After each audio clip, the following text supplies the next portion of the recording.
Good morning, and thank you all for coming to CBRE's Melbourne Market Outlook for 2014. For those of you in the room that I haven't had the opportunity to meet as yet, I've recently assumed the role as Senior Managing Director of our Victorian business after 14 years with the company. And I certainly look forward to meeting many of you over the next coming weeks and months as we look to grow and enhance our Victorian service platform.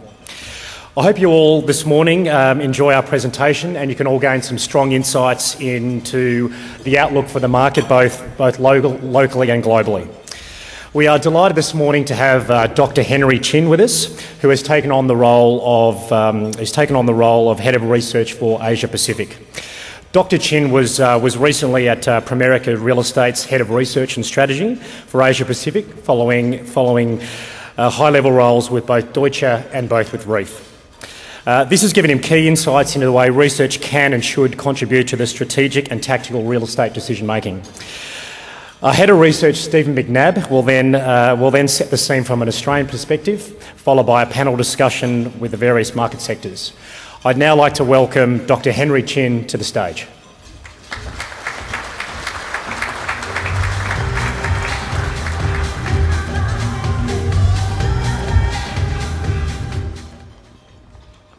Can you hear me? Yeah. Good day, everyone. My name is Henry Chin. I guess some of you don't know me. Actually, this is my first month in a CBRE and being thrown into the deep end to give a presentation about the outlook for Asia Pacific. Over the next around 25 minutes, I'm going to tell you the outlook across Asia Pac major cities across the three different sectors. To start with, I want to show you the economic backdrop, and then moving on to three different sectors. What's the market outlook? What is the best investment strategy across the three different sectors? To start with, in the beginning of this year, we conducted investment intention survey globally. We probably get 600 respondents across the globe. Within Asia Pac, we got 100, 120 respondents. One of the key questions we ask, what is the biggest risk among those investors? What's the key concern for the investors in 2014? Number one, economic slowing down in Asia Pac. Number two, property is simply overpriced. Number three is rising interest rate. Number four, it's cooling measures across Asia Pac. So those four are the top biggest concerns among those investors in Asia Pac. Later on, I'm going to tell you what CBRE think. What is the best investment strategy to navigate those kind of risks? To start with, let's talk about GDP growth. I always love to use this chart to demonstrate the economic sentiment. This number is coming from the consensus economics for Asia Pac 2014's GDP growth outlook. You can see in this chart, in the beginning of last year, people are relatively bullish for 2014's outlook. But during the course of 2013, that sentiment has come down quite significantly. However, we see some recovery, positive sentiment towards the end of last year, beginning of this year. So at this point of time, based on the economic consensus, we are thinking about APAC. GDP growth is going to be around 4.7%. Let's put Asia into the global context here. You are going to see from the world economy growth, we clearly see the economy gather the momentum to recover. However, the momentum is more obvious in United States and in Eurozone. You can see in the US, it was 2% last year. This year going to increase to 3%.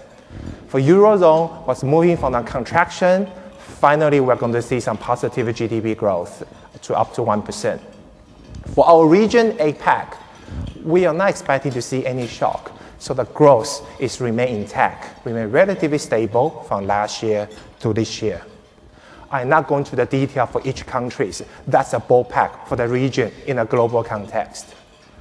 One of the things I will always love to show is the capital market. In the current property cycle, the capital market is moving ahead of fundamentals. All the property price increases is simply driven by a lot of liquidities. This chart tries to show you the US interest rate as well as the US 10-year bond yield. The darker green line shows you the interest rate for the US. Based on the current economy readings, we are not expecting to see any significant increase for the interest rate towards the end of next year. However, if the economy for the US is stronger than we expected, currently forecast, those interest rate increases is going to bring more forward. So perhaps we might see some stronger interest rate increases in the middle of next year. This is something we should pay attention to. Look at the bond yield market. It's very, very different stories. During the course of last year, we saw some volatilities for the bond market. Moving forward, you can see the bond yield steady growing. So which is going to give us an impact for the going in price for real estate investment. That is the US story. How about Asia Pac? At this point of time, based on the forecast for the US market, we don't think there's a significant impact for the APAC market. For those mature markets, as you can see on the left, you can see Australia, Singapore, Hong Kong, South Korea, and Japan. Lending rate, interest rate remain relatively stable from 13 to 14. However, in those emerging markets, on the right-hand side, you can see the increase in the lending rate, interest rate. Those increases is not coming from the US QE tapering off impact. Actually, those increases are coming from the inflations. Those emerging markets, they all have various inflation issues in the market. That's why the central banks are trying to increase the interest rate to cool down the inflations in those markets. Liquidity was the factor people blame for real estate bubbles. I don't like to use a real estate bubble, just a good run for real estate over the past few years. This chart demonstrates you the money supply versus nominal GDP growth. Let's focus on the left-hand side chart. The y-axis shows the money supply, N2 supply. X shows nominal GDP growth. So you can see on the left-hand side chart, over the past 5 years, majority of the market in Asia Pacific, the money supply is ahead of GDP growth. What does that mean? That means a lot of GDP growth was coming from the excess liquidities, printing money, QE issues across our regions. However, if you look at the forecast for the next 5 years, the excess liquidity is about to finish, it's about to diminish. So money supply is going to set to be normalized. So you can see the money supply and the nominal GDP growth are moving more in line for the next 5 years. That's all I'm going to talk about for the economics. Asia economy for 2014 is looking okay, performed relatively well. Cheap financing coming to the end. Excess liquidity is not going to happen for the next 5 years. That's economics. Let's look at the office sector. To start with, again, this chart, the bar chart here shows the GDP growth we just mentioned year to year. The line chart, the line here, the red line here, try to show you the OECD leading indicators. Just to give you the feel what the OECD think about our regions. So you can see the economic growth indicates, we got a moderate recoveries for Asia Pac. However, there's a few risks we should pay attention to. The upside risk, we all talk about demographic, structural changes in emerging market in Japan, as well as the urbanization issues, which could potentially uplift our GDP growth. For the downside risk, something we should pay attention to is the political risk and policy risk, as well as emerging market liquidity issues. So those things we should pay attention to. Overall, the GDP growth based on OECD indicators are relatively positive. For the office market, we love to talk about employment sentiment. I always love to show the employment sentiment instead of unemployment rate because across Asia Pac, our unemployment rate are relatively low. So therefore, it's more meaningful to capture the sentiment for the employment. Based on latest survey, you can see 6 out of top 10 global most positive employment sentiments are in Asia Pac. Even within the top 15, even Australia, China is the top 15. So you can see the positive employment sentiment are actually happening across Asia Pac.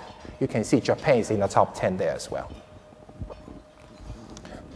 As a result, it's going to translate into the positive take-up activities. The bar chart here shows you the net absorptions each quarter. The line here shows you the quarterly GDP growth. Clearly, you're going to see positive correlations here. After 9 quarters of declining in the take-up activities, finally, we saw some positive take-up toward the end of last year. CBRE research, we forecast across Asia Pac, we're expecting to see 10% increases in terms of net take-up activities in 2014, which translates into around 34 million square feet take-up activities in 2014. And also, most of those take-up activities is likely to happen towards the second half of this year. So stronger take-up we're going to be expecting to see after quarter 2. How about supply? This chart, when I first see it, it looks very, very scary. There's an excess supply coming to the market. 2014, we got 80 million square feet coming to the market, and 2015, we got 90 million square feet coming to the market. It's well above 5 years, 10 years historical average. However, you can see most of the supply are concentrated in the 2 markets, India and China. So around 60–70% of those new supply are those emerging markets. As a result, we are not expecting to see the strong rental growth in 2014. This is scatter plot chart, just try to show you the rental growth 2013 versus 2014 is a forecast. On the top right-hand side corner, you can see those markets I love to call it leaders. On the bottom left-hand side corner, it's laggers. For those leader markets, we're always interested to look at those markets. I just want to bring your attention to a few points for those leader markets. Jakarta, although the rental growth is very strong, but we expect to see it's not going to happen going forward. One reason is occupancy cost has been increased by 200% over the past 3 years, and there are lots of supply coming through the market. Although a lot of people, sentiment shows very positive rental growth for Jakarta, but actually we're thinking about markets now turning point, reaching to the peak. However, the market like Singapore and Japan is very, very different stories. The market is going through passing through the trough. It's bottoming out. So we're expecting to see stronger take-up activities. Not much supply coming through the market over the next few years, stronger rental recovery for those 2 markets. That's what we call it leaders. For the laggers, I'm not going to talk too much about Australia because Stephen is going to talk to you on that. But you can see Indian cities, Chinese cities are the laggers because of supply issues. One market we should pay attention to is Korea Seoul. Over the past few years, Korea CBD, Korea Seoul's YBD, Yeouido, got a massive supply coming to the market. Next few years, it's no supply. So finally, we saw some rental growth in the Korean market. It's going to be very slow, very moderate, but clearly the market is bottoming out. So that is the rental growth story for the office sectors. How about for the pricing? We simply look at the office sector for the last 10 years. The range is high, 10 years high, 10 years low. We also give you the forecast for 2014's yield. You can see across Asia Pacific, our yield are so low. You can see Taipei, Hong Kong is below 3. Singapore, Tokyo is so low. We're all in a historical low. That's why it makes Australian cities a little bit attractive from the yield point of view. Why investor still buying offices? Here shows you the answer, the yield spread. Across Asia Pacific, we still see some positive yield spread in most of the markets, except Indian cities and Chinese cities. But you can see, even for Hong Kong and Taipei, we still see a little bit positive yield spread here. That's why driving a lot of capital coming to those core markets, key prime office sectors. That's 2013 story. End of 2014, the number, you can see the red dot. It's a little bit scary. Even further, you can see the spread has narrowed quite a lot for 2014. The thing is, those yield spread narrowing down is not coming from the office yield compression.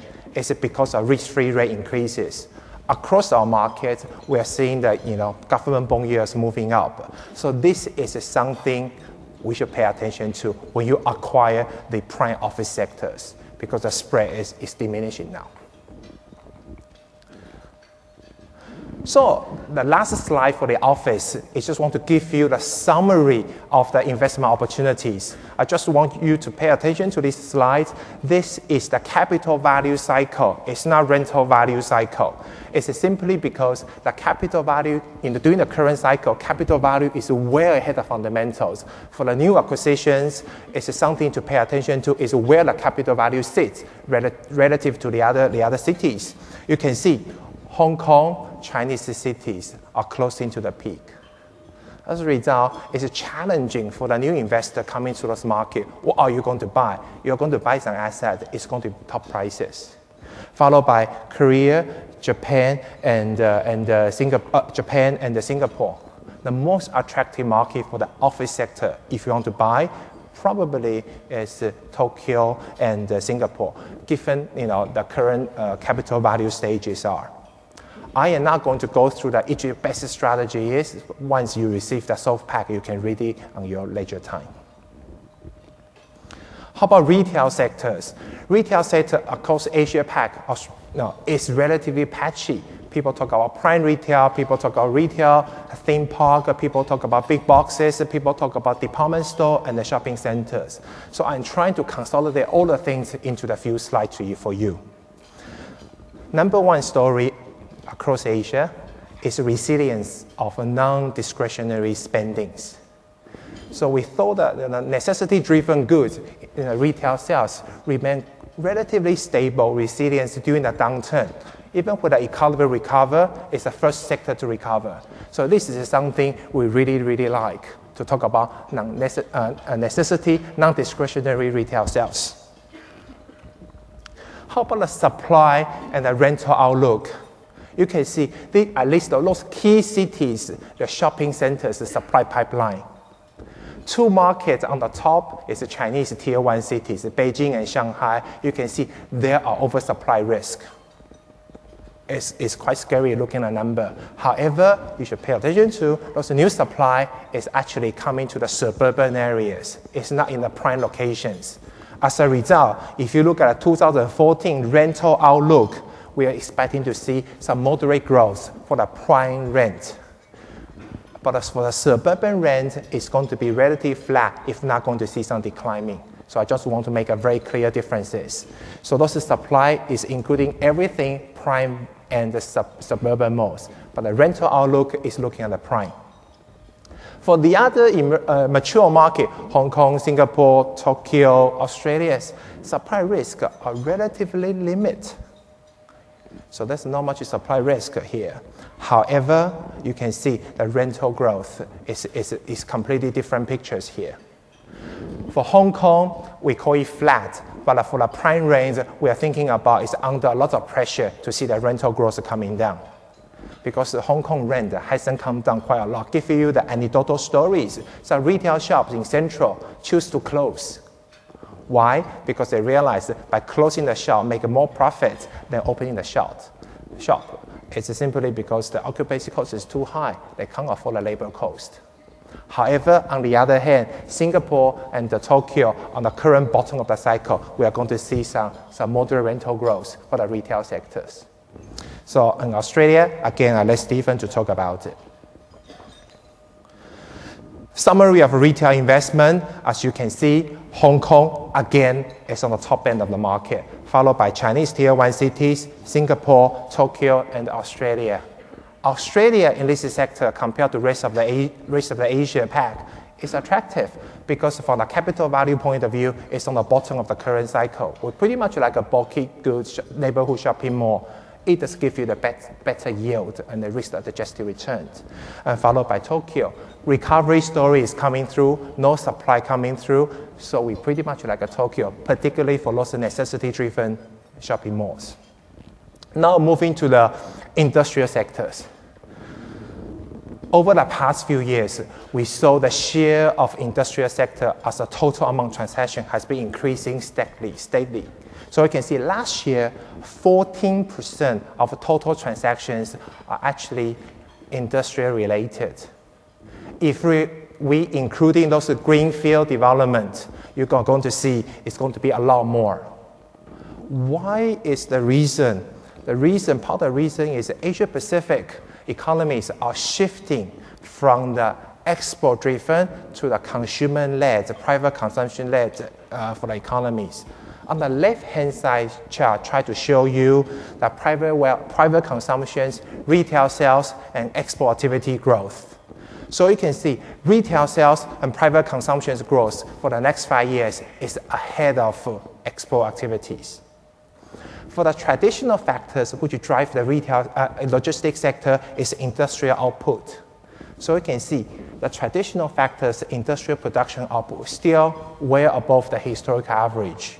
So as a result, we pretty much like the demand drivers for these sectors.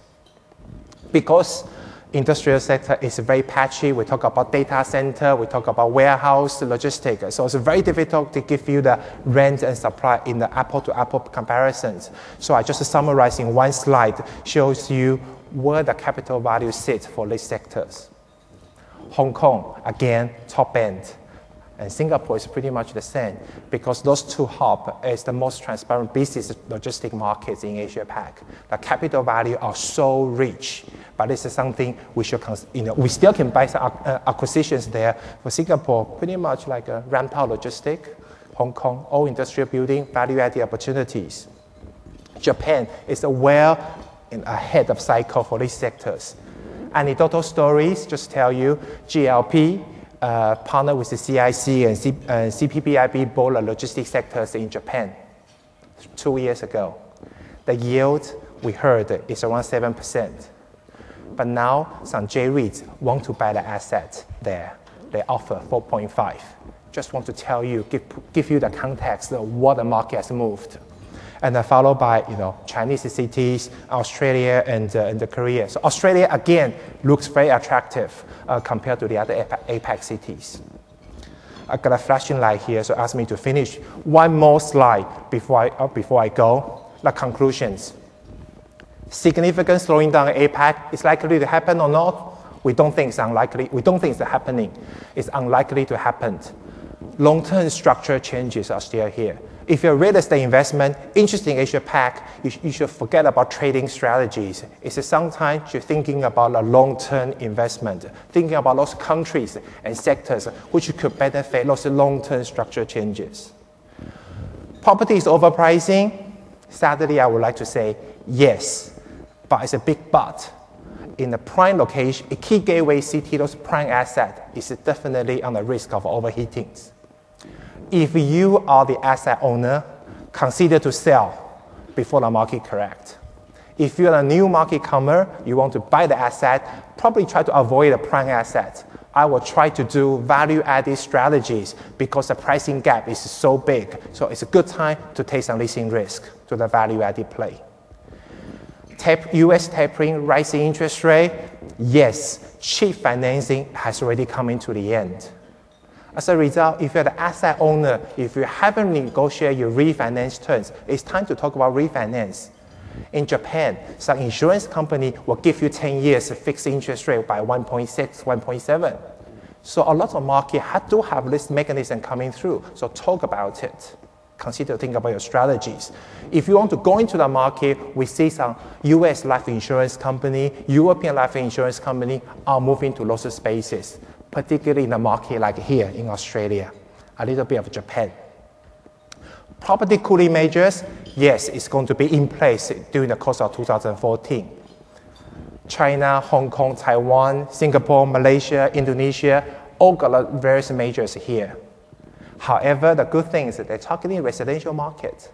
It's pretty much concentrated on the residential market. As a result, developer find it very, very, very hard to get a financing from the bank. if you're the investors thinking about probably we don't get a good return from equities, for the debt investment might give you the attractive returns. So mezzanine debt providers is quite popular for three markets. Opportunities here is one is Australia, number two is Japan, and number three is China. But the risks are very, very different. Final thing is the China hard landings. I don't know in Australia press, do you talk about China hard landing or not, but we receive a lot of requests from the US, from Europe, thinking about China's hard landing. But we don't believe it's likely to happen. For the economies, the GDP growth between 7 to 7.5 is still relatively healthy. But we should concentrate on the long-term structural growth instead of going to buy and trade. As a result, probably build-to-core strategy for the offices and greenfield development for logistics looks more attractive than the retails. If you want to go into China retail, I will wait because a lot of supply issues. So that is the quick presentation for me over the, for Asia Pac for three different sectors. And then now I hand it to my colleague, Stephen, to talk about Australia. Thank you very much.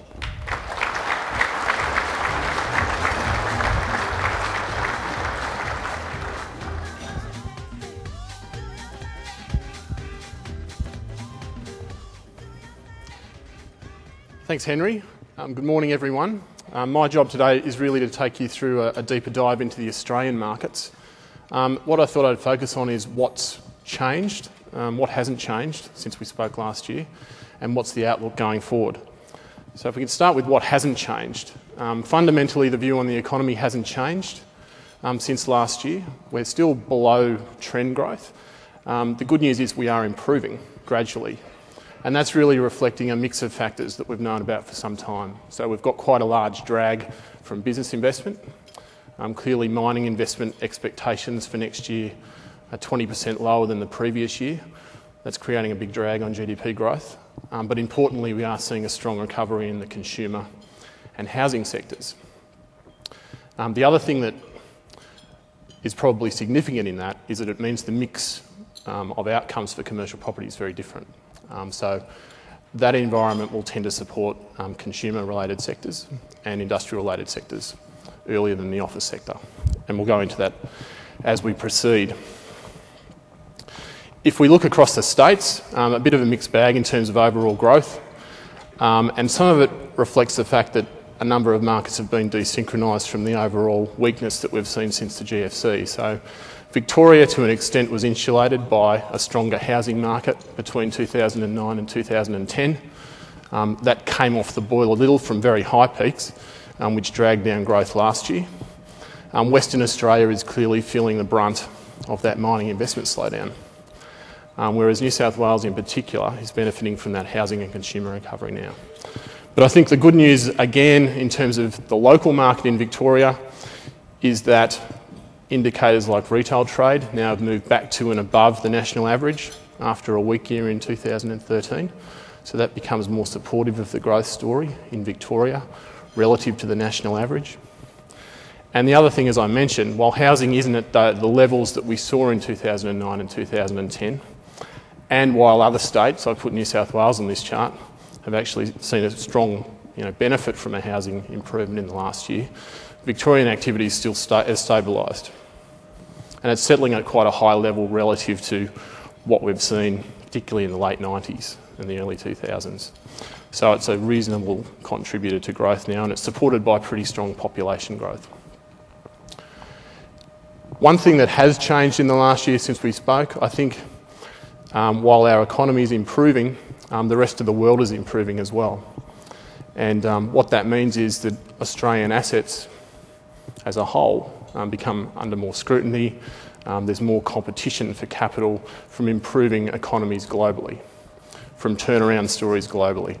So markets in Europe which have underperformed will start to look more attractive to investors as there's more confidence in that growth story that Henry's just actually taken us through.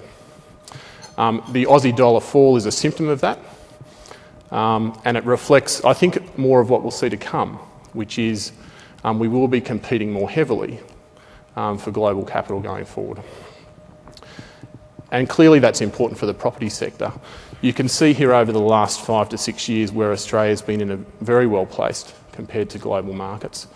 The net inflow or the net increase in exposure to the Australian markets has grown by $15 billion since 2007. And Melbourne benefited to the tune of $5 billion of additional injection of capital into direct property over that period. So I think the thing to watch for going forward is that rate of inflow may slow. Last year we saw $5 billion come in. That might be close to a peak. It's still a fairly high level and we're not expecting an exodus, but the rates of growth will slow and the impact that that's had will slow over the next 1 to 2 years. One important factor in that whole capital flow story is the source of capital though. And to some extent, this is the unknown in the story. You can see quite clearly last year there was a shift in the mix of the contribution of direct flow into Australia. Previously, or prior to 2013, most of the capital coming in was US and European based. Last year, more than 50% was from Asia. And that's clearly a large pool of capital to support markets globally. And I think that'll be an important story going forward in terms of where we see the major investors within our region and within our country. So they're the big macro trends. What does that overall outlook mean for looking at tenants and how they perform, and therefore how commercial property that they occupy will perform over the next 1 to 2 years? So we'll start with retail. Consumer is a big part of our recovery story. What are the indicators telling us here? Firstly, we have seen an improvement in sales growth, and we're at a point now, if you look at regional centre rent growth, which has been pretty flat over the last 2 to 3 years, you're seeing a divergence between sales growth and rent growth. So occupancy costs should be coming down over the next year, over the next 2 years. And this supports the capacity to pay rent, and in a sector that has underperformed, it'll support capacity to get some rent growth. The other component of retail, which has, I think, been subject of the lack of discretionary spend in the market, is household goods, and large format retail centres are clearly aligned to what we see as a driver or related to household goods sales. In the last few months, we have seen much stronger retail growth. We've seen consumer confidence increase from where it was last June. It's not booming, but it's in positive territory. And that's actually supporting growth in discretionary spend. So what we think will happen is that will start to support, again, the capacity for rent growth in sectors of retail which have underperformed since the GFC, frankly. So large format retail. The income expectations should be improving. The other big drag that we've had in large format retail over the last decade was really the growth in the supply relative to the sales base. So we had a combination of a lot of supply coming on and quite weak sales. So sales per square metre were falling. But we've seen that start to stabilise, and in fact in Victoria in the last year it started to improve. So again, that takes a break off that sector. And what that means is that investors are starting to get a bit more confidence in the income outlook for that sector. And those categories that are more related to cyclical spend, like large format retail, you can see the performance of yields relative to sort of prime regional centres over the last 4 years.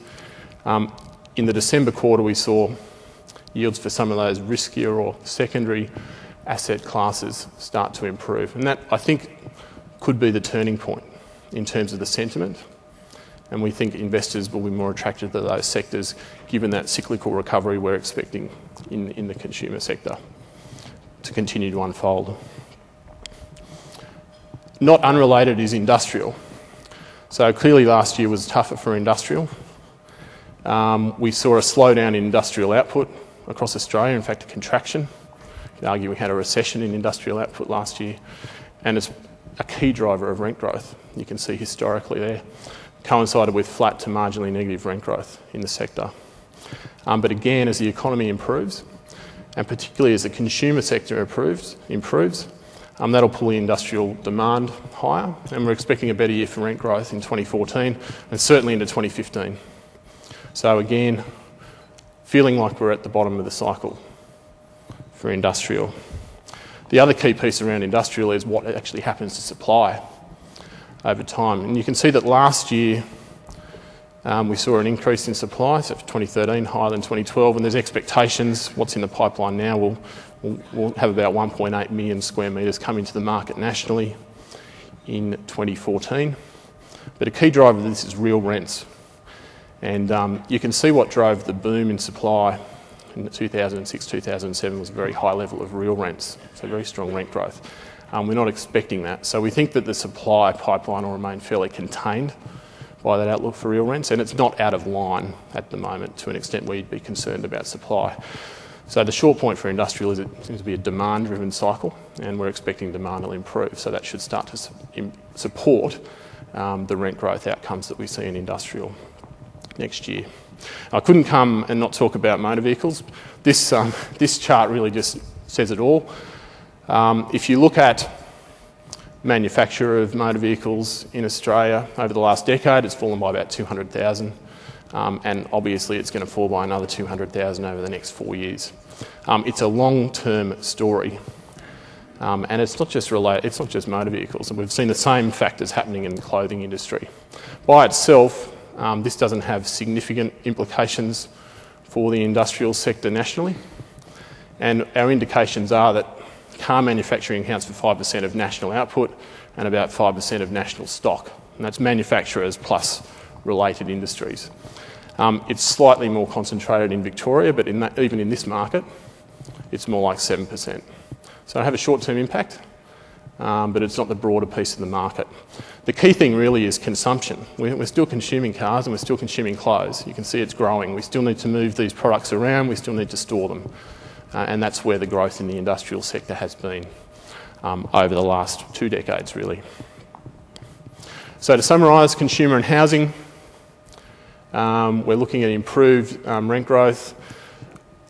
Still sub 1% this year in retail, but improving beyond that, and closer to 1.5% and above 2% for industrial in 2015.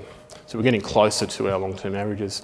Still subdued relative to the GFC or pre-GFC period, but that's what we expect going forward, will be the normal. If we turn now to office, you can see a couple of distinct phases in terms of office tenants. So this chart's really plotting the revenue line for office tenant or office occupying industries.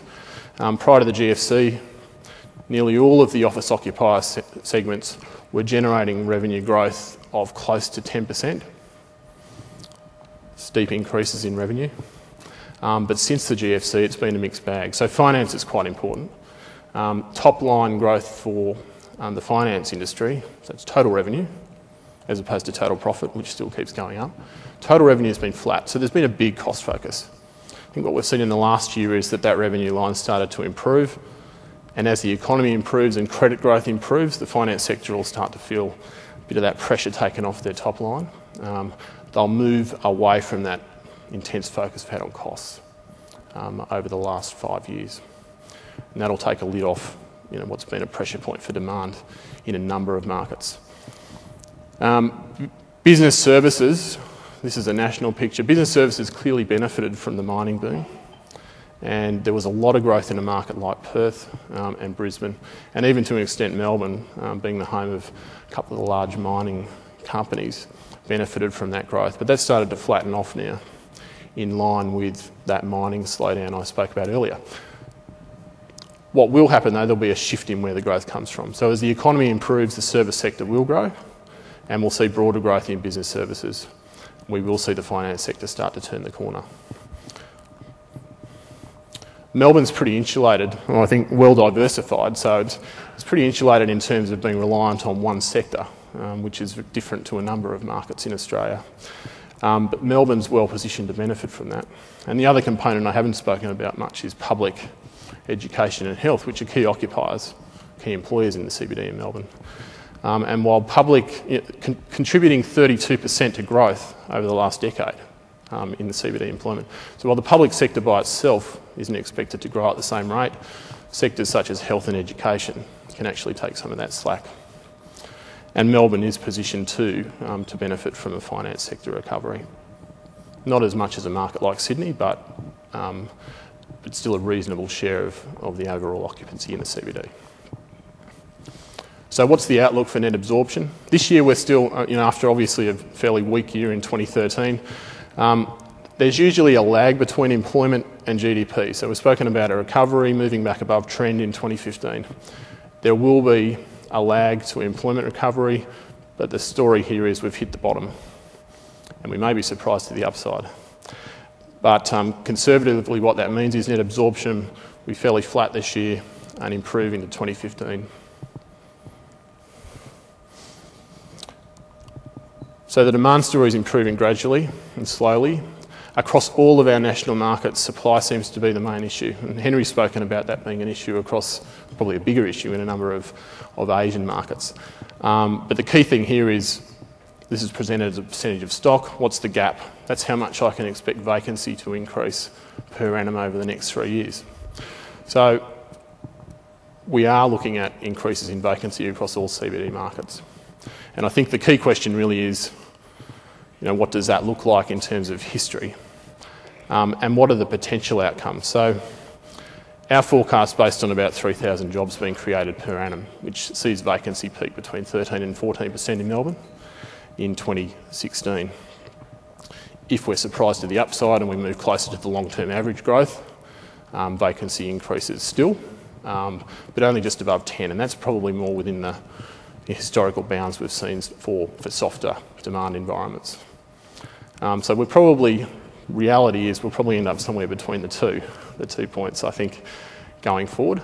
But it won't surprise the market in any CBD market to see an increase in vacancy over the next 2 years. And it hasn't deterred investors because it is quite visible in terms of where those peaks are going to be. So what are we seeing from investors? Just to conclude on the key question, what's the outlook? What's our expectation of the outlook?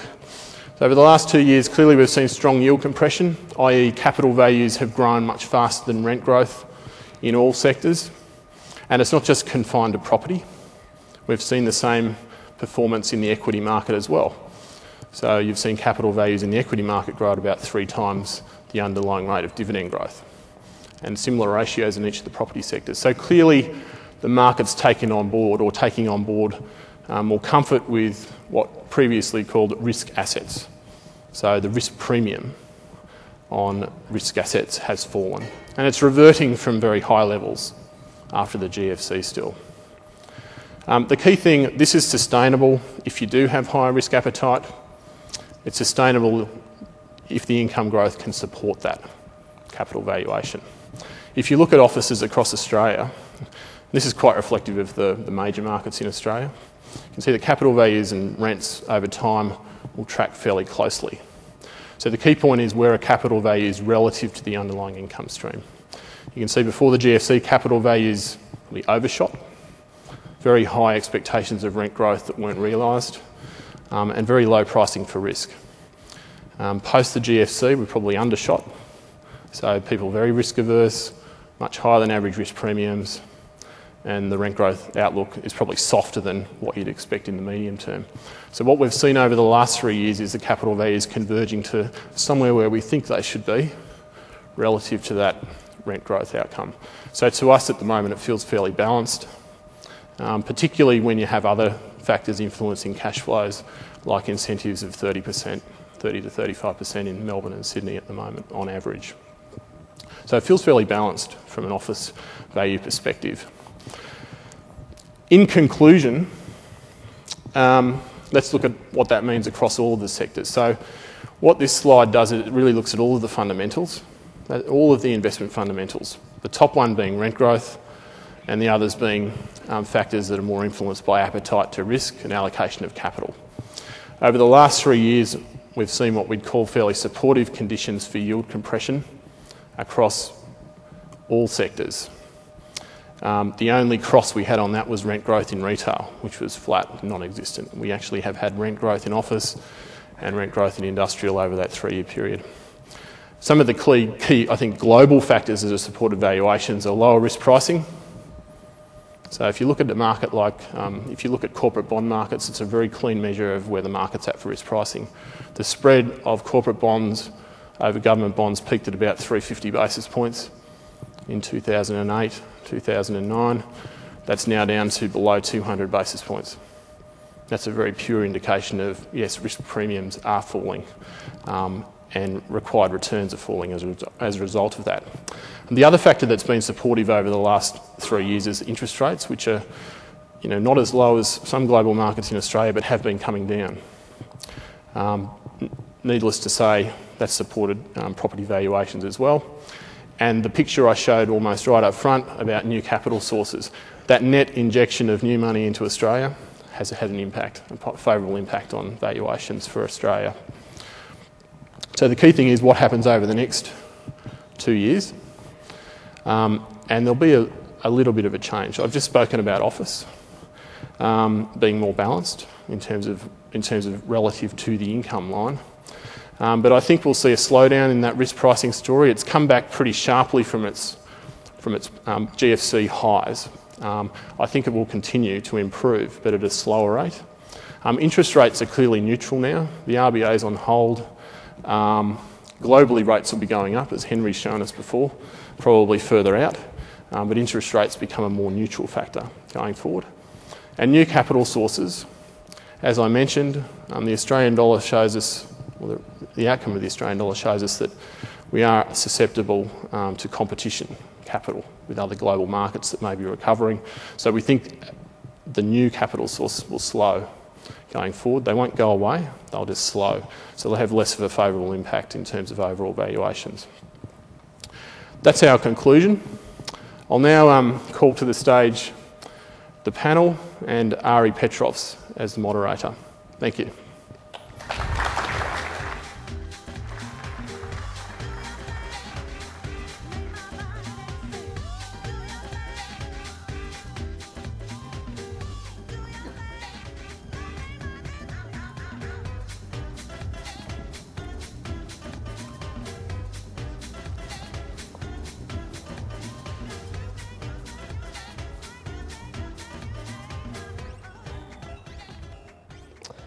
Thank you, Stephen. Thank you, Henry. Good morning, gentlemen. Good morning, everybody. I would say that what we just heard there was fairly succinct in saying that there's no need for cliff jumping or wrist slashing. Our tour of duty over the last couple of cycles puts us in good stead for what sounds like's ahead of us. But I guess our responsibility today is to give a bit of a flavour of what's actually happening out there beyond the theory. I think a really strong theme that comes out of this is that we can't fall back on the trends of the past to tell us what's going to happen. We're constantly adapting and evolving. One of the very key themes that's very obvious for us all is this capital chasing stock. And Mark, maybe we'll start with you. Last year was genuinely a strong year, but we're hearing that, yes, Australia is continuing to be attractive. Melbourne's got some fundamentals that are stronger than other states potentially. We didn't talk about rent, but we can talk about that with Andrew shortly. But what do you see ahead for 2014 with this new and adapting capital? Thanks, Ari. Yeah, look, I was reflecting on it last night and I looked back at the last peak, which was probably 06, 07, and the weight of money that we're seeing at the moment is very, very strong, and I see this continuing at least for this year. If you look at last year, that was by far the most sales by volume that we've had. It was a record for in terms of total. Interestingly, much greater than 06, 07. The other thing that surprised me, I was looking at last night, is if I compare the weight or the type of capital that was around in 06, 07 to now, it's a lot stronger and they're a lot more larger investors. So not only the weight, but the number of buyers is much greater as well. And I think Henry touched on it before.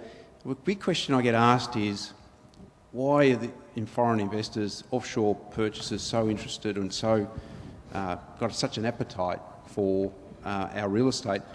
And Henry really, I think, summarised it pretty well on one of his graphs. And I've got here, excuse me, a graph which generates the question. I pose that question to all the foreign investors that come in, and just to give you an idea, we would probably have, I reckon, a foreign group come in nearly every week, if not every second week. Certainly at the institutional level, Mark will talk soon about the private investor development market, which is incredibly strong. But I asked the question, I said, why are you here? And it was a classic case of, well, if we look at all the markets around the world, we look at the prime markets, we look at the core markets, the returns coming out of prime real estate in Australia, particularly Melbourne and Sydney, are certainly more attractive. So that capital is still there, and it's certainly not going away. The other thing that I noticed, we talk about fundamentals, and what I noticed back in 07, I've got to say, there was pretty much a frenzy at that time, and also a lot of undisciplined acquisitions where they weren't doing the proper homework and weren't factoring in the risks. What I am seeing now with all the groups that I deal with, both locally and offshore, is they are very disciplined. They certainly spend a lot of time on their underwrite, and I do find that they are, excuse me, factoring in all of the factors, rental growth, capex, etc. But what they're doing is that their expectation on return has been lowered. So, to give you an example, on a total return basis, we would probably be 12 months ago looking at 8.5% to 9% internal rate of return. I think the market, particularly for the larger players, is more like 8 to 8.5% today. So they've lowered their expectations. And the cautionary note there is that, yes, there's plenty of capital, but some of that capital may go elsewhere because other windows of blue sky open up around the world. We're just seeing statistics about the Eurozone improving. So what you're saying, though, is groups locally are adjusting their hurdles, but there will be a finite point. The cautionary note is... Look, there'll be a tipping point. There's no doubt about that. There'll be a point where the market just says that the pricing's too expensive and they'll start to back off. Now, I think that tipping point, what I learnt in previous cycles is that you can call it a bit early, and I think it's probably got at least 6, 9 months, if not 12 months to run. But there will be a tipping point. Henry touched on it, and I think we've talked previously about the spread that exists between secondary and core. Core's hard to get a hold of. It's always been tantalising to see the secondary. Do you think that that's a realistic new bastion for us all to be playing in? Yeah, look, I think that's right. I think what I'm finding is that still 70% of the capital that I'm dealing with is still chasing core property. And core property, by definition, is well leased, good quality, well located, but they just don't exist. So they're having to change and maybe look at their strategy slightly, and some of them are looking at the non-core market and the value-add market. And I think that demand will get satisfied to a degree by the fact that some of the larger institutions will look to sell some of their non-core assets. As they get bigger and bigger, I think they'll look to sell some of that probably in the latter part of this year. Over to you, Andrew Tracey. Welcome to CBRE. Thank you. Thank you, Ari. It would be fair to say that the last couple of cycles for office have been challenging, to say the least. There's sort of been a perfect storm of high incentive, dwindling demand, tenants becoming far more efficient, and that's translating into excess competition plus supply equation that looks a tad overwhelming. But it does seem that confidence is a little better starting this year. Yeah, look, I certainly think that confidence in the market is better at the start of this year. In terms of talking to people in the markets and right around the country, not just in Melbourne, we're seeing greater level of inquiry, but probably more importantly, we're seeing a higher level of conversion. So the people in the market are recognising clearly that there is a value proposition there for tenants, and that's the way that we should be marketing property to tenants at the moment, as a value proposition, because it is a once-in-a-cycle opportunity. The key difference between, say, this time last year and this time this year is we don't have an election hanging over our heads. That was a really big change in our market last year. And I would suggest that probably in terms of speaking to most of the people in the market, there's certainly a lot more confidence. However, that confidence is pretty fragile. I think everybody's still a little bit reticent to call a significant change because they're afraid the rug will get pulled out from underneath them. Having said that, there's a big difference in terms of dealing with tenants. Tenants are calling back. They're not taking out restraining orders on us now for how much we're actually pestering them. They're actually returning our phone calls, which is a very good start. I think there's a few things you need to think about with respect to the markets and cycles, though, and having been through a few of them now, you've got to look at what natural expiry is. And natural expiry is obviously a key determinant in the number of people that come to market and the likelihood of them moving. 2013 and 2014 always had relatively low natural expiry, as opposed to 15, 16, and then in particular 17, 18, when that market starts to pick up. Now that's basically a hangover from the stuff that we did 10 or 12 years ago. So you're right, it was a bit of a perfect storm in 2013. I think that the pendulum is starting to move. I'm not expecting to see dramatic rental growth and the like, but I'm expecting to see more activity in the market. You're right, though, that it's easy to look from a distance and say there's excessive supply there, you can get scared from it, to use Henry's term, but reality is not every project will get up. All the more reason why we need to focus on making sure projects are well positioned, well targeted, well differentiated. You touch on tenant demand. When's the next big window that you see for expiries? The next big window, by all of our analysis, is through 17, 18, 19. I think that the differences in the development cycle this time round will be that we don't have the same amount of land available as what we've had in the past. If you think about it, 567 Collins Street, for example, was a development site that was put together in the 1980s. And that's been the issue with Melbourne, has been the availability of land within, close quarter of the CBD. The CBD and the nature of our city is changing, but probably more importantly, the nature of the way people work is changing. And I don't think that the clock's going to tick back on that. People are working in very different ways going forward. Companies are looking for a lot more efficiency. And I think if you look at the next generation of buildings that we're going to build, fundamentally they're going to be a little bit different to what we've built in the past, because we're going to have to be able to deal with far higher densities of people and different ways of people working. And that's going to throw up some challenges for the existing stock in the market today as well, in terms of relative obsolescence of buildings that aren't particularly old buildings. And that's probably the really big question that we need to deal with. The next generation of buildings will be very much tailored to the way that people are going to work in the future. Also, they're probably more likely to be put together as jigsaw puzzles with a number of tenants rather than one big anchor.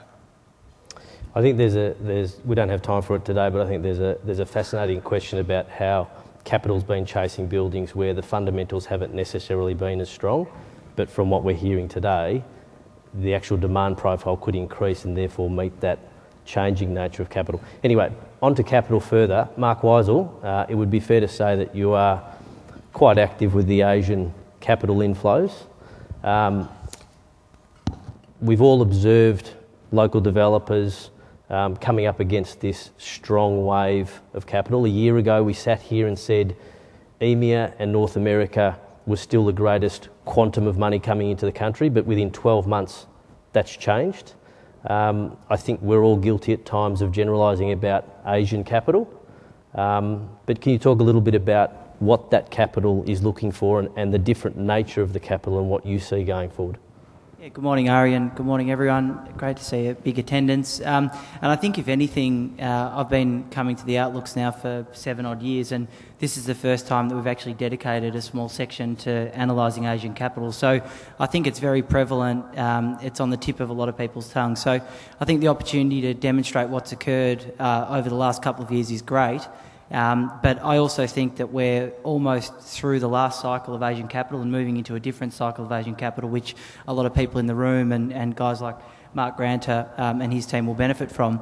But the slide that I really wanted to bring up was just to demonstrate, I suppose, how big the investment's been from offshore. This slide basically talks about development site sales in the Melbourne CBD and the immediate CBD fringe over the last 2 years. Now, what's really interesting about that graph is that the Chinese capital actually dominates and far outweighs the capital that's come from Singapore and Malaysia. But over the last 12 months, we saw really strong pricing come out of buyers from Singapore and Malaysia, which I think gave the market an impression that the Singaporeans and the Malaysians might actually be a bit bigger than what they were and a bit hungrier than what they were. So I think for me, what this demonstrates is that the Chinese market is the real opportunity. And if you speak with the buyers and understand why they're coming here, and that's not easy when you're dealing with Mandarin-speaking Chinese, and that's a topic for another day. But you get a sense that the Singaporeans and Malaysians in the last 12 months have really come here in response to their own domestic markets. So whether it's cooling measures, whether it's measures put on funding for buyers of off-the-plan apartments or whatever it might be, whereas the Chinese seem to be involved in this structural shift. And I think that relates not only to Australia, but obviously to London, to New York, to Canada, etc. And I think the Chinese are really the big unknown. And there's not much that can tell us what's going to occur in the next couple of years, because I think generally speaking, the market probably isn't fully aware. And what I mean by that is I think the Chinese are really going to start to move over into that traditional core plus market, and they're also going to move away from pure development sites. So when you're speaking to a lot of these buyers from China that have bought development sites to do large-scale projects, and you ask them, what do you do in China? What do you own in China? They own all value-add and core assets. So they own hotels, and Scott Callow over here, is working with more and more of these groups that are actually seeking to buy passive hotel assets, for example. So I think the market's definitely going to move in the next couple of years, and I think what we're doing internally is making sure that we're equipped to obviously handle it, because it is a moving beast. I just want to tease out a little bit further the difference in the capital. You sort of describe groups that are here more opportunistically, and others that I know we've had the chat offline that there are structural reasons and cultural reasons why they're more embedded here. Are you saying that there are groups that are now more familiar with the market and that's why they'll graduate into more passive investment, or is it more the fact that in their homeland they have a diversification strategy? Yeah, I think if you actually analyse and understand who the investors are, that's the key. And I think there was a report on Sky News 4 or 5 days ago, and I believe CBRE were involved through Asia Pac research, but it basically said that the Canadians had invested more than the Asian Chinese buyers over the last 12 months. But you've got to keep that in perspective and say, well, the Canadians have been investing for some time through different pension funds and different sort of structures, and they are very much institutional investors, whereas the majority of capital that we've seen come from China has all been from the private market. So these are the equivalents of our high net worth privates actually coming and buying properties.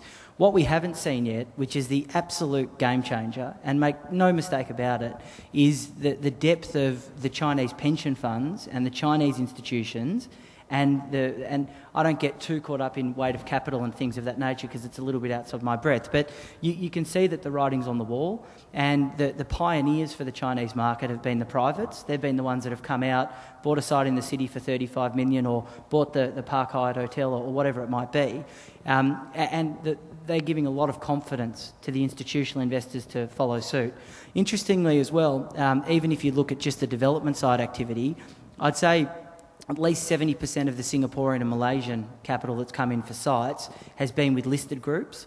So they're buyers that are equivalent of our Mirvacs and Dexuses and those groups that are coming in, buying on balance sheet and taking a longer term approach to having exposure in Melbourne. Whereas the Chinese money's been a lot more cut and thrust. It's been ruthless. It's come very quickly. And I think if anything, where there's a little bit of panic that's set into the market is that because Sydney's coming off a really low base where there wasn't a lot of activity, and because the deal sizes tend to be a lot bigger in Sydney for sites than Melbourne, every week you're reading in the Fin and the Australian another Chinese group, 50 million, 70 million, 50 million, and it can sort of get a little bit confronting. Whereas in Melbourne, we've been dealing in this market since 2009. So EBG, when they bought the Stonington Mansion site in Glenferrie Road, Malvern, that was virtually the first example of a transaction to a mainland Chinese group, and it's basically followed suit from then. So I suppose that the real message is there's going to be a lot of opportunity across sector. It'll be music to Matt's ears in the sense that I think the Chinese will even come for assets in Port Melbourne and industrial parks, industrial office parks, and I don't think it's going to be limited to just residential. Just quickly, Mark Granta, do you see that in 2014 what Mark's talking about will be tapping on the door of our institutional friends? Yeah, Mark's actually spot on. in fact, we had China Life out last year, and we're doing something at the moment, early days, with Peng An. But yeah, we will definitely see the Chinese institutions. It's actually Chinese insurance groups, basically the pension or the equivalent to our superannuation pension funds. There are a lot slower moving than Mark's privates and developers, but they definitely will be coming. Obviously, the Chinese government have increased their weighting from allowed their weighting to go from 20 to 30%, but also that they're encouraging them now to invest offshore. So we'll definitely see that Chinese investment money. Sorry, just to give some context, I suppose Melbourne's definitely on the radar for a number of historic reasons, and I think the market also doesn't understand the mechanics behind, I suppose, the connection with Chinese investors. And all you need to do is look at communities like Blackburn, Glen Waverley, Doncaster, Box Hill. They're highly concentrated and very well established suburbs with Chinese population. And the amount of groups that we get come into the office and they say, oh, I've got an uncle coming out, he works at this insurance company, they want to spend 100 million or 200 million. And you sort of say, well, and what do you do during the day? And they say, oh, I'm a shopkeeper. And if you judge them for 1 minute, it'd be at your peril, because it will come back to really bite. Because more than 95% of the time, 2 weeks later, the uncle comes, and it's just quite amazing what's happening in the marketplace. But if you look at our Chinatown, it's the oldest Chinatown in the Southern Hemisphere. If you look at the way that Melbourne University and RMIT and Monash are held on a world scale in terms of education, there's a lot going for Victoria. And I think that's why we've been very passionate, in the media and in sort of mini lobbying, I suppose, to say, let's do what we can not to squander this opportunity. Because it could be a fantastic opportunity for the next couple of decades. And I think for businesses, we need to equip ourselves better to handle it. So the employment of international students after they graduate, giving them a graduate role, they speak, they can speak English, they speak Mandarin, they speak Cantonese, etc. It just makes perfect sense. And I think a lot of the law firms and the banks are now onto that, but we've got to continue to push to further adaptation. Yeah. Thanks. Segue into Nick, talking about making hay, the residential sector. We continue to open up the newspaper, and for those of us that aren't in that space, it can appear overwhelming, this constant churn and success that exists. We also read towers getting approved seemingly relatively quickly, but in very distinct markets. We can see that the suburban market is tightly held, but if you've got a site, it's not quite shooting fish in a barrel, but pretty close to it. What are you seeing? What have you seen? Yep. What's 2014 look like? And perhaps touch on these, what would appear to be twin markets that exist. Yeah, it's a good point. Thanks, Ari, and welcome all. Look, I think the biggest thing is access to equity and strict banking funding criteria has split the markets into 2 distinct categories, and that's the CBD market and the city fringe market. So those with huge cash reserves and endless sort of capacity to get international sales are developing in the CBD in extreme density and selling extremely well. They're most typically local publicly listed companies and Southeast Asian developers. Then you've got those who don't have limitless cash reserves, and they're in the 2 to 10 kilometre radius, doing anything between 20 to 80 apartments. The 2 markets are quite different. The buyers are actually quite different as well. Having a high proportion of buyers offshore is not necessarily a bad thing. We're selling through projects quite quickly. 2 examples down here, or up there rather, a park, which is 555 St Kilda Road, SP Setia, that's a Malaysian developer, Fender Castellides, 18 levels, 332 apartments, 41 square metres to 226. It's an average of 10,300 a square metre, which for the boulevard is quite high. It was an outstanding achievement. 100% sold in 7 weeks. And it's not to impress you, but it's to impress upon you that the market is quite good. We sold 2/3 internationally and 1/3 locally. So the market is quite good in that zone.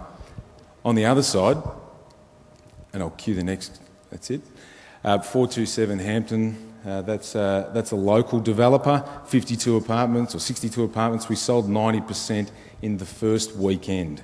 We had 250 groups through. It was absolutely amazing. One gentleman mentioned it was like a McDonald's of apartments. It was almost like a takeaway store. People were coming in and throwing cash at us. So we haven't seen that, since 2008, 2009, where the market was quite heated. So but that's an example, though. Sorry to cut you short. That's an example of a particular market at play that's very different to if we were trying to generalise about the CBD. Absolutely, absolutely. So different buyer. In the suburbs, we're talking to owner-occupiers and local area investors, and they want to be able to drive past their investment and see it, where the overseas, obviously trying to get their funds into something that's going to give them a good yield and some long-term capital growth.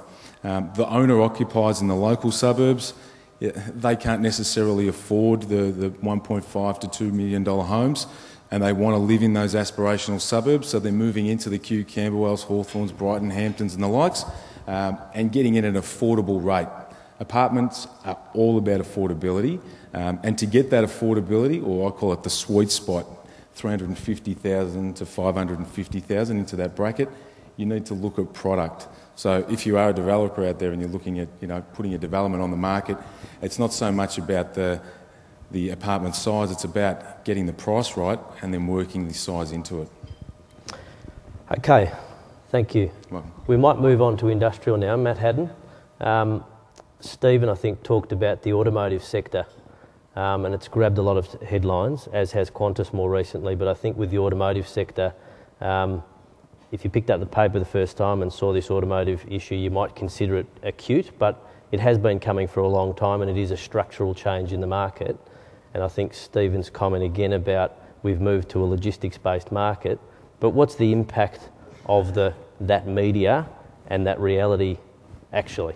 Yeah, sure, Ari. Well, there'll certainly be some pain, but I think the pain will be felt by largely owner-occupiers and perhaps smaller private investors that own some of the parts, the component suppliers' facilities in and around the tightly held areas around the major manufacturing plants. The manufacturing plants themselves are, of course, owner-occupied by the vehicle makers themselves, so most of the property, the value loss pain will be felt by those parties, and to an institutional group who are largely represented by today, the needle will hardly move at all. There'll be some redevelopment opportunities that come down the track, but as you say, the institutional investment group has been moving towards transport and logistics-based industrial facilities for the past decade or more.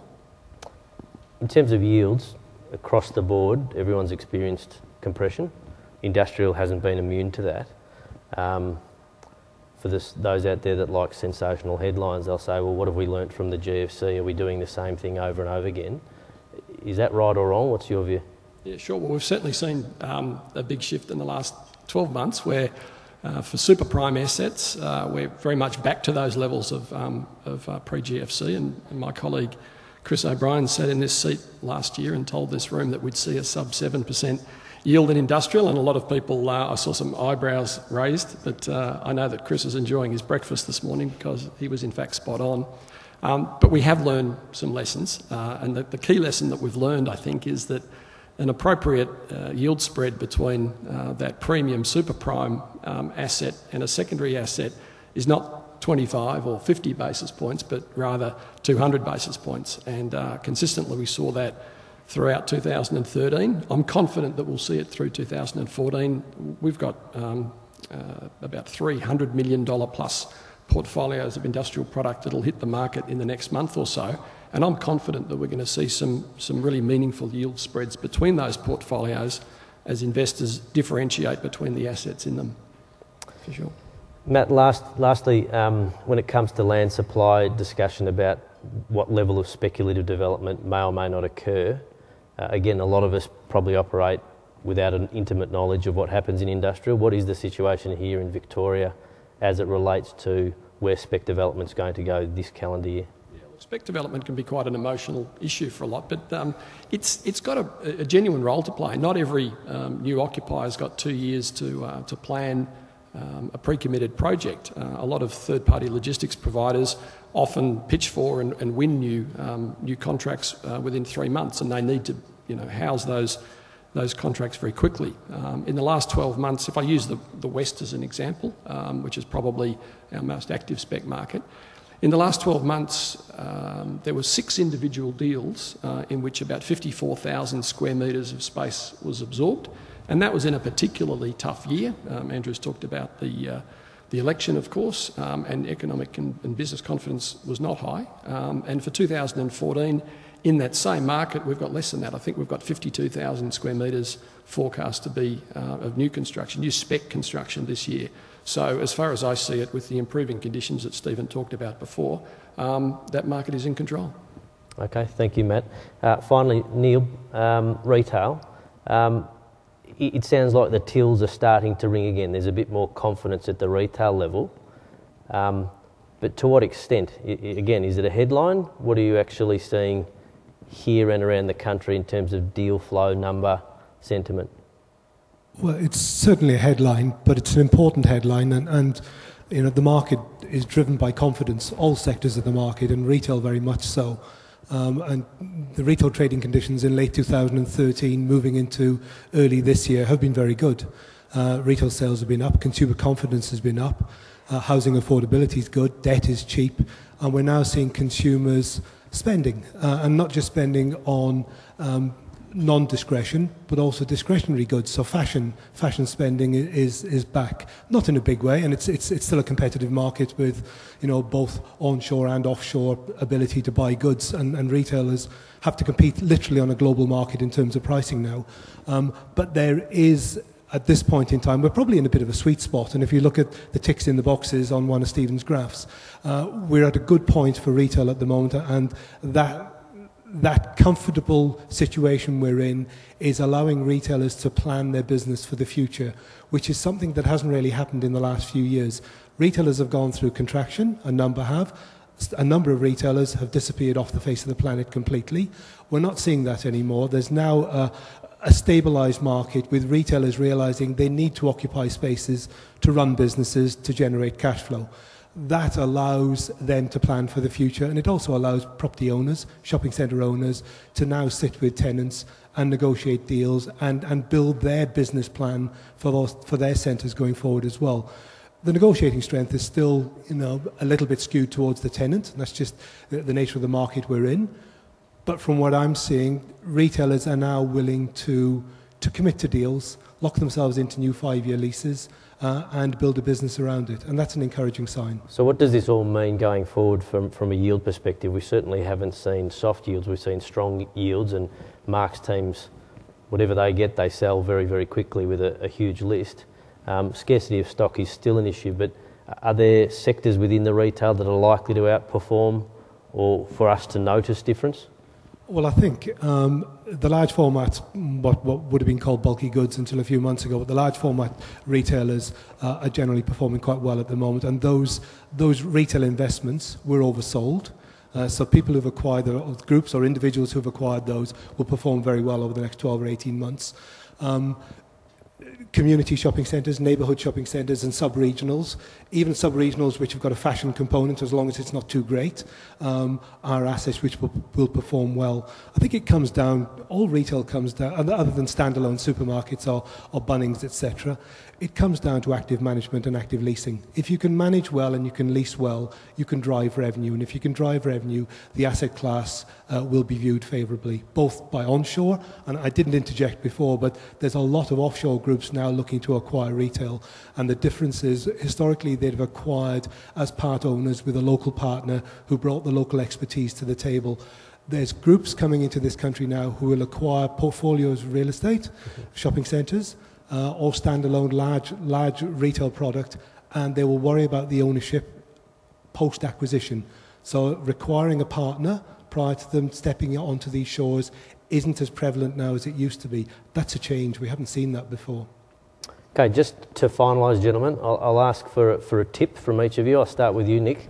What would you be focusing on if you were in the audience? In the audience, looking for developments, I'd be looking most definitely St Kilda Road, Queen's Road, high density, good sites, high number of apartments, good marketing tools, sell definitely well, very similar to St Kilda Road 555 that we sold. Andrew, Tracey. I would probably be just being focused on being agile this year. I think with tenant demand starting to come back into the marketplace, you really need to be in a position to take advantage of that.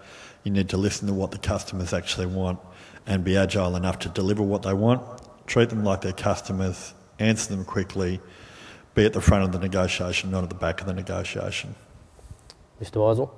Probably prepare assets for the next wave of investment. So even little things like putting demolition clauses in leases that are 10 years out or 7 years out, because as I said before, I think that it's going to just be a constant trend, especially from mainland China, and they want to have the ability to value add. So I think they'll move more into passive, but I think if you structure it and understand if the property has potential, that you need to allow from a legal point of view to extract it.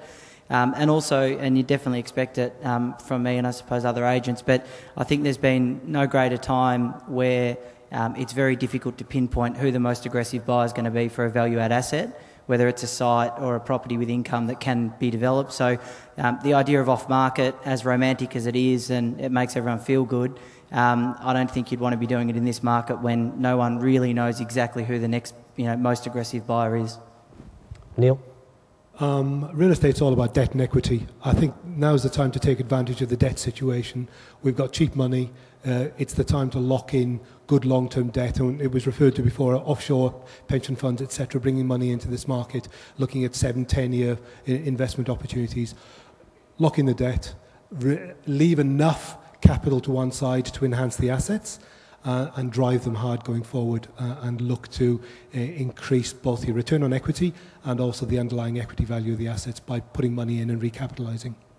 Matthew? I'm going to cheat and have two.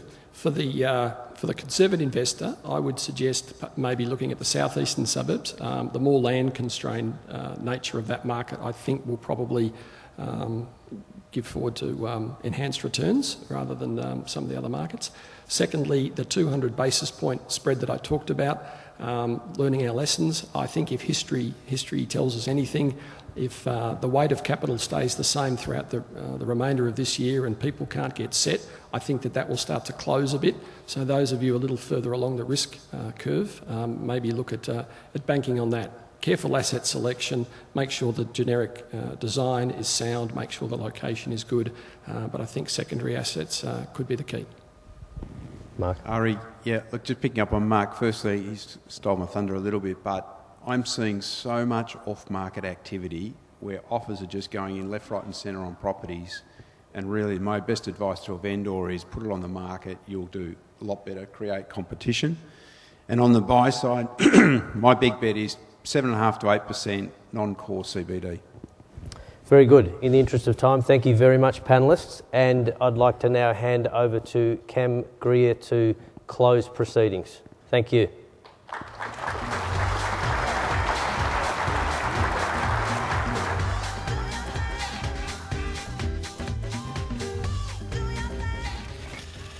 Thank you, Ari, and thank you again, everyone, for coming this morning. It's great to see such a full room at this time of morning. I'd like to thank Dr. Henry Chin and Stephen McNabb, and to all the panellists this morning for the fine efforts they've put in. I hope we've been able to provide you with a bit of insight into what's driving property markets both globally and both globally and locally, and hopefully you actually got a couple of tips out of the guys there that you can take home with you. At CBRE, our main focus is to continue to grow and strengthen our business and to making sure we're providing the best service to you, our clients. Over the past 10 years, our business has actually dramatically evolved to the point where actually 60% of our revenue now comes from professional services. Our CEO, Tom Sutherland, has made this point very vocal over the last 12 months and has put some key journalists on notice that if anyone refers to us as a real estate agency again, there's going to be hell to pay. Brokerage will always remain a vital and core part of our business, but really it's just now one part of a full suite of services that we offer. And I won't go into talking about all of them, but I would just like to quickly touch on two new business lines that we started last year. They being capital advisory and capital allowances. Our capital advisory team is focused on structuring real estate transactions through equity and debt. And we recently brought on the CEO of Moss Capital, who is Martin Priestley, who is going to launch a Pacific Debt Origination and Loan Servicing platform. And our capital allowances business is a new and growing business where we're really helping our clients with their tax depreciation benefits and improving overall property returns.